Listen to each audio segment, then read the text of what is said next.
Alrighty, y'all. So, welcome back. It's day 25 of main gaining. It's our heavy compound leg day.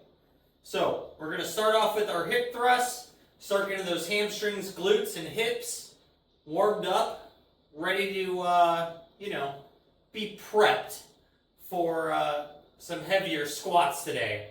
When we get to those, it'll be 3 rep sets, and we worked up to 225 on our last heavy leg day for 3. So now we have to work up to that and then try to do an extra set of 3 at 230 and then start working up for those extra 3 reps after that 225 mark. So let's go ahead and get into these, get them started. These are pretty goofy, so I don't know how many sets of these I'll actually end up filming, because it does take quite a bit of time to kind of get in and out of this. But we are going to go 135, 185, 225.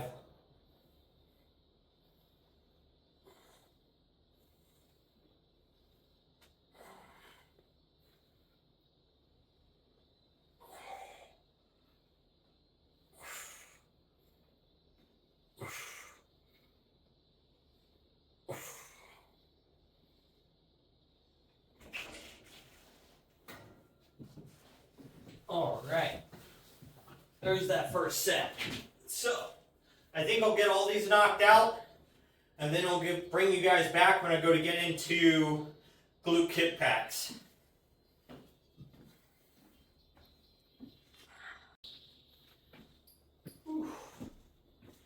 Alright, well, those took me a little while to get through. The fatigue level today is up there. Let's just say that. I had to take, there's 2-3 minute rests in between each one of those sets, which kind of sucks. That's like squat, bench press, deadlift level rest periods. Just to kind of bring the heart rate back down and the fatigue to kind of settle. But now we're into cable kickbacks, to really focus on the hip flexors and the glutes. We're going to go 10 pounds, 20 pounds, 30 pounds, then maybe 40.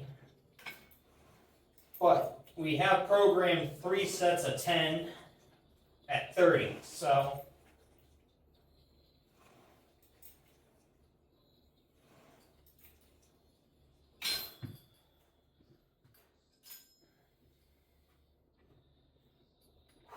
but I will say I've noticed a big difference in how flexible and loose my hips have felt lately with doing the hip thrusts, glute kickbacks, and then having 2 separate squat / leg day variations. It mobility wise actually feels quite better.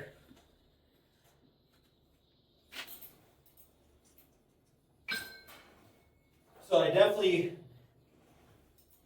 want to say that these are improving a lot of that.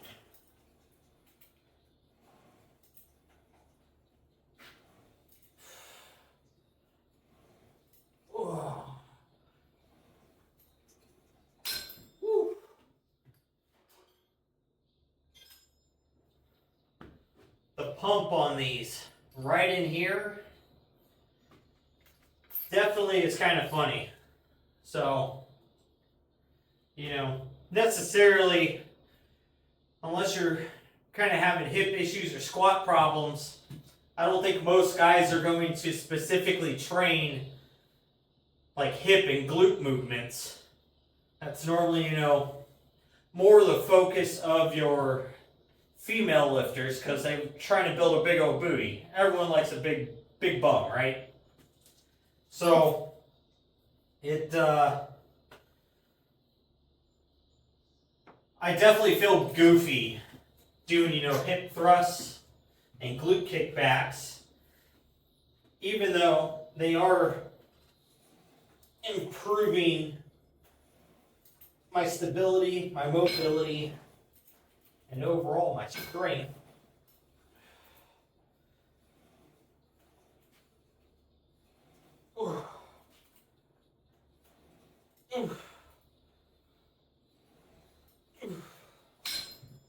Yeah, I'm gonna leave them at the 30 like they're programmed.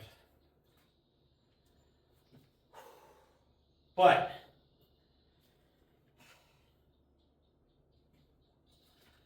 it does make me excited to know, at least functionally, my body's getting better. Even though we're struggling with other progress. But it's alright. Eventually we'll get it figured out. So let's talk about that. It's really easy to be discouraged, right? When you're trying to do something new. Doesn't matter if it's fitness or you're just trying to do a new hobby. Let's pick something super silly. Say metal detecting, right? There's nothing really to it. You're always hoping to find something, right? If you're going to go do something like that. But I'm going to guess the majority of people who do that, and a majority of times they go out to do it, they probably don't find anything. Or they probably find a bunch of stupid things, like can tops or bottle caps or something like that. It's literally just trash. So I guess they could get discouraged on, like, you know, they've gone out, done it for 6, 8, 12 months maybe, have never found anything, right?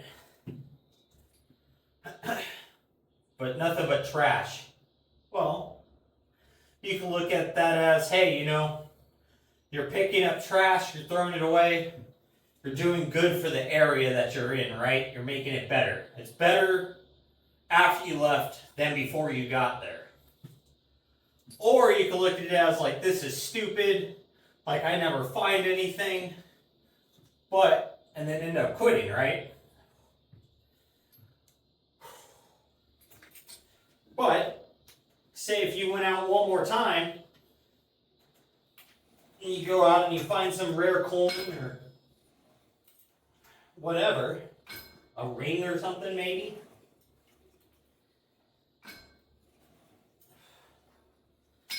Like in all those bottle caps and cans that you found, you're never going to think about them really. Because you're going to be like, oh man, that one time I went out, I found this cool thing.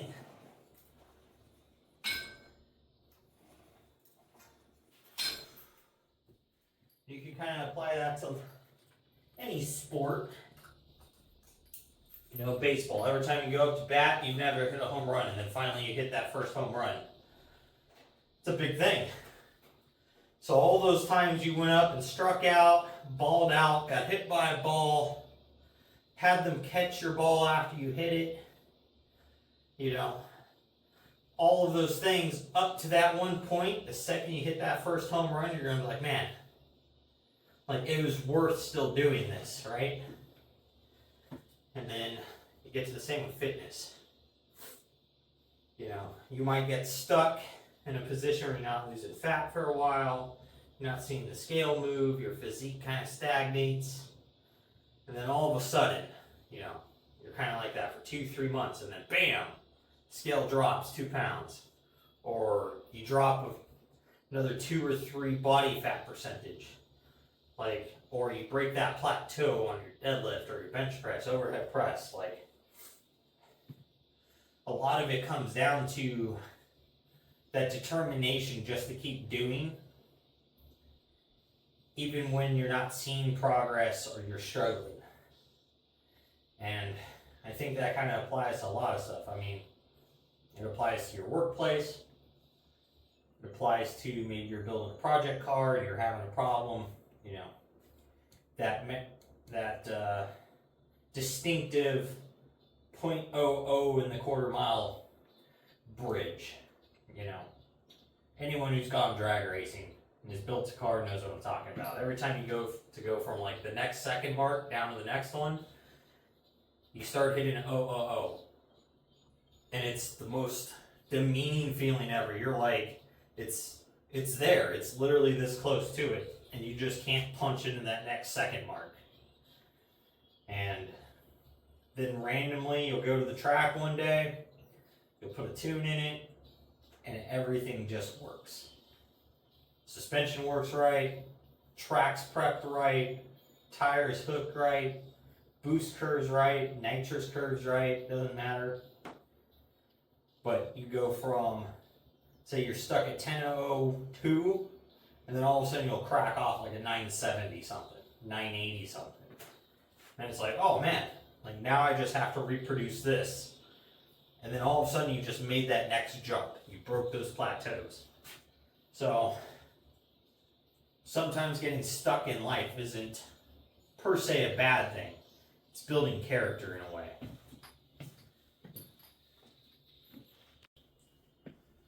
Now, not giving up on something you're passionate about is a good thing. Now, obviously, if you're not succeeding in it, but you enjoy doing it, keep doing it. But you also have to realize at some point, you may not be the best at something. Like I understand I'm not going to be a world-class strongman. I'm not, mid 6 foot, 300 and something plus pounds and just dumb strong. But I could be a moderate level, like power lifter if I wanted to be. Pretty sure we could get to those levels. I'm pretty sure I could maybe compete in like men's physique. Maybe. I think I have enough body structure to do so. Now, whether or not I can put on enough muscle, that's a different story. And obviously lose the fat. Now, granted, those guys are all on extraordinary amount of gear. So there would be, that factor in wanting to do something like that. But now,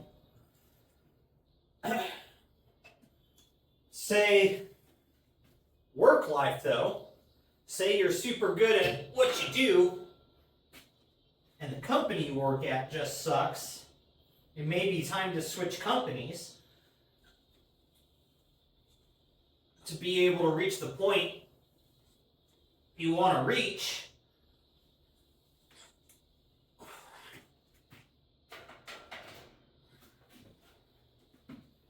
And whatever you're trying to make, or your end goal of your profession or career, or sometimes, you got to make that step and go into business for yourself type of thing. But all of those still come down to not giving up on what you want to work towards. You got to put that time and effort in. You can't expect to have, a $1 million company in 30 days type of deal. You can't expect to be an Olympia winner in 3 months. So you can have those aspirations and goals, but you also have to have a realistic timeline and a realistic evaluation of what your abilities are.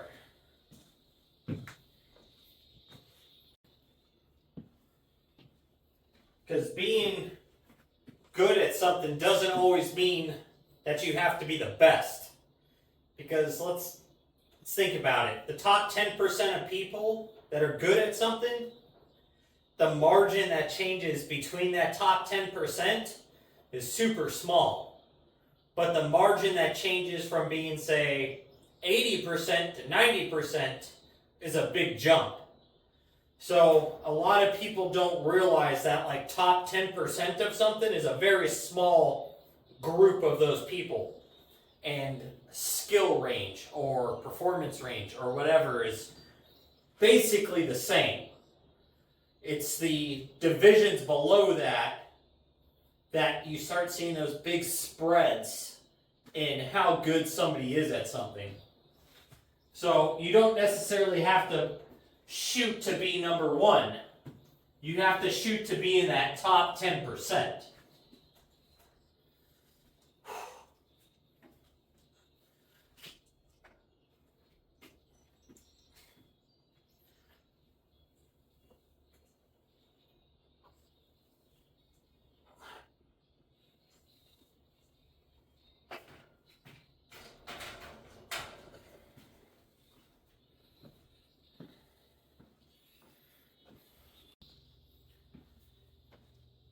So the point I'm trying to get to is, if you quit before you put the hours into getting there, you're probably just giving up early. Because for the most part, if you put in the time, you can reach that top 10%. But those who don't are the ones who gave up early. In almost all cases. So, because there's a rule of thumb that says, it takes 10,000 hours to become a master of something. But you don't need to really master anything, for the most part.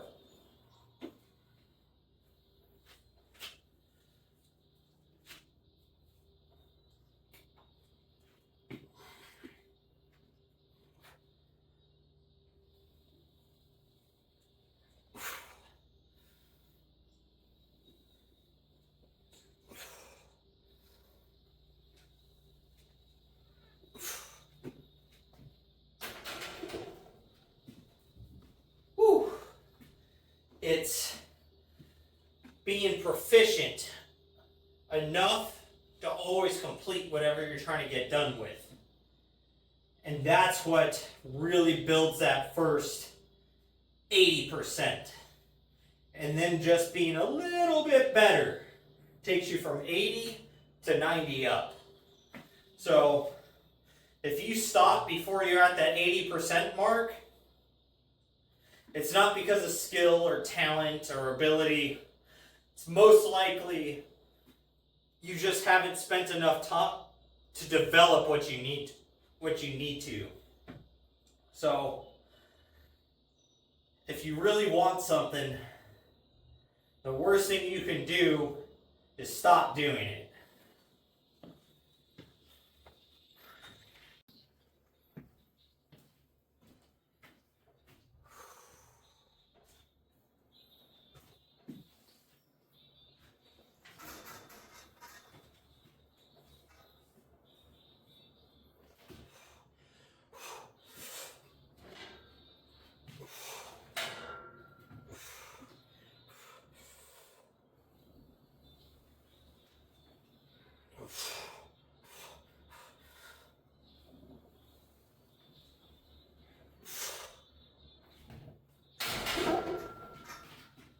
Whew.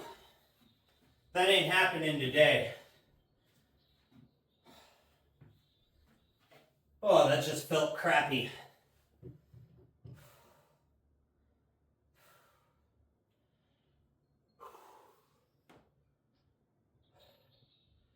My level of fatigue is too much for that right now. Oh, that sucks. Like, the weight doesn't feel too miserable, but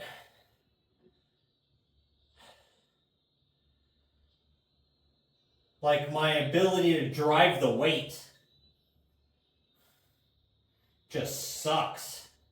And it doesn't feel like stable. Like, my core feels weak, lower back feels weak.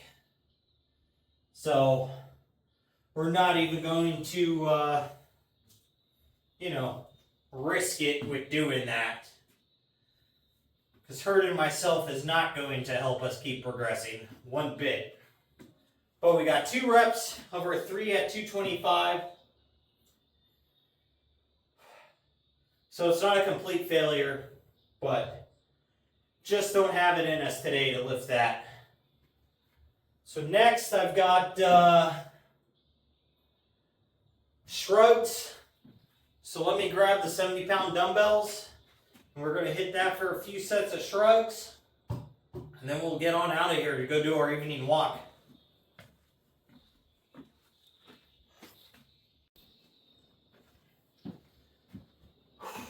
All right, knocked out my first set.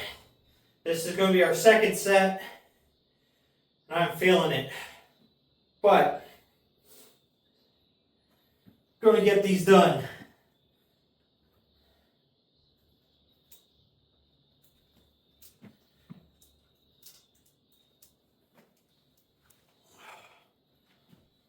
Whew.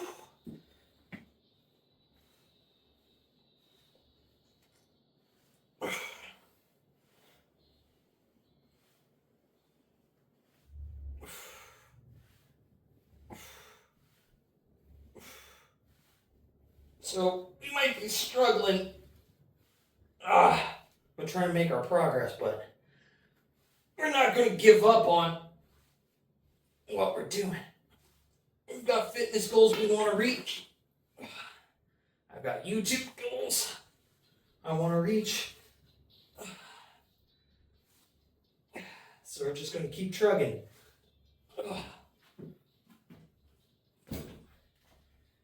Just keep trying to make it happen.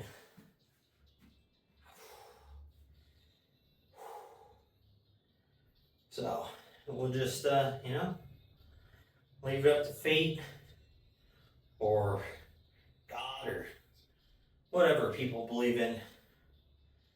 But we'll see what happens, All we can do is just keep doing what we're able to do, push ourselves, and make whatever you're able to achieve on that day happen.